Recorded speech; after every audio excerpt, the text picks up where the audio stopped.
Hello guys, my name is Seema Goswami. मैं आपके लिए लाई हूँ प्रधानमंत्री की शक्तियाँ एवं कार्य जो अक्सर पेपरों में पूछे जाते हैं। ये मोस्ट इम्पोर्टेंट है। इससे पहले अगर आपको ये वीडियो पसंद आए तो पहले लाइक करें एंड चैनल को सब्सक्राइब करना ना भूलें। भारत गणराज्य के प्रधानमंत्री समान वर्तनिक प्रधानमंत्री का पद भारतीय संघ के शासन प्रमुख का पद है। भारतीय संविधान के अनुसार प्रधानमंत्री केंद्र सरकार के मंत्रिपरिषद का प्रमुख और राष्ट्रपति का मुख्य सलाहकार होता है।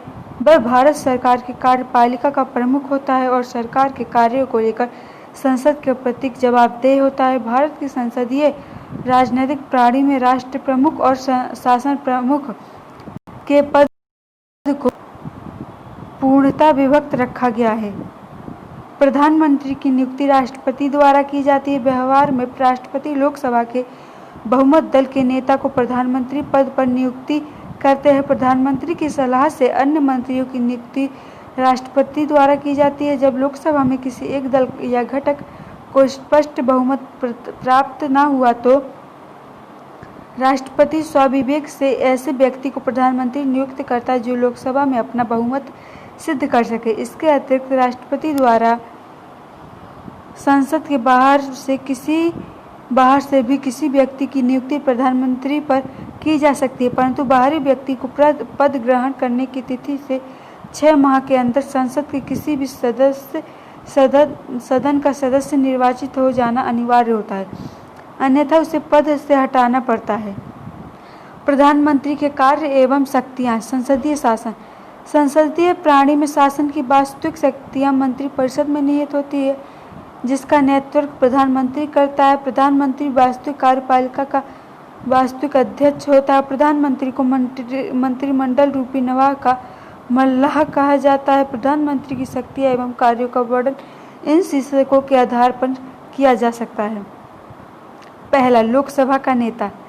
प्रधानमंत्री लोकसभा के बहुमत प्राप्त दल का नेता होता है और वही सरकार की महत्वपूर्ण नीतियों की सदन में घोषणा करता है। वार्षिक बजट एवं अन्य समस्त सरकारी विधेयक उसी के निर्देशानुसार तैयार किए जाते हैं और सदन में प्रस्तुत किए जाते हैं। इसके अतिरिक्त वह सरकारी व राष्ट्रपति को लोकसभा भंग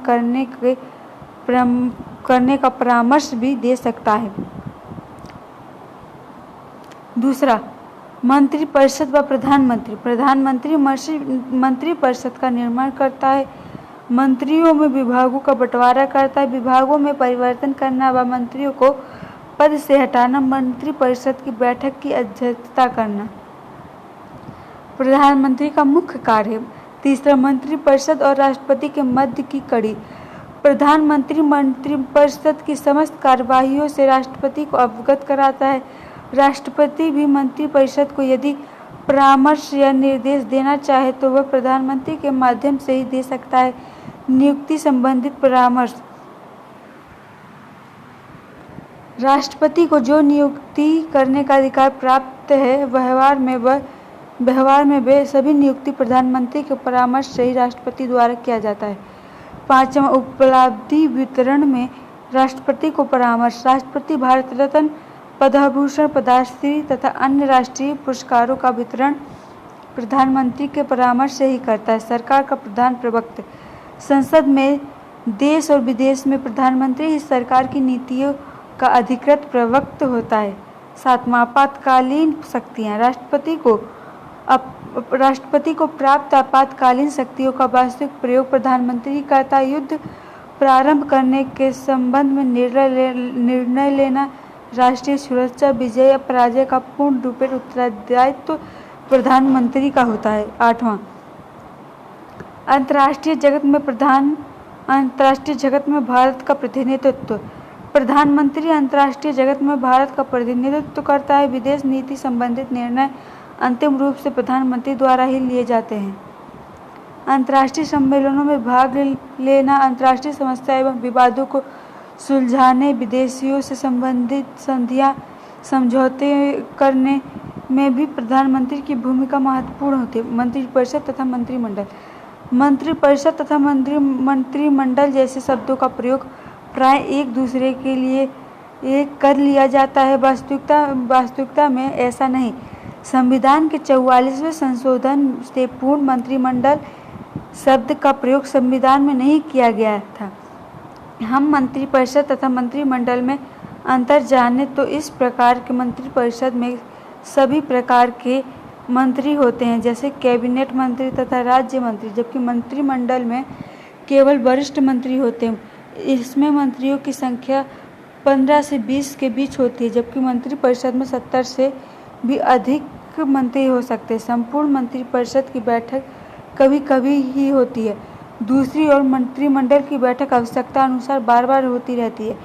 सरकार की नीतियां तथा कार्यक्रमों का निर्धारण मंत्रिमंडल ही करता है, ना कि मंत्रिपरिषद। इस प्रकार मंत्रिमंडल मंत्रिपरिषद के नाम से ही कार्य करता है तथा उसी की ओर कार्य करता है। मंत्रिमंडल के कार्य एवं शक्तियाँ। मंत्रिमंडल की शक्तियाँ विशाल तथा जिम्मेदारी अनेक है। राष्ट्रपति की सभी कार्यपालिका संबंधित शक्तियों का प्रयोग मंत्रिमंडल के नेतृत्व में मंत्रिमंडल करता है।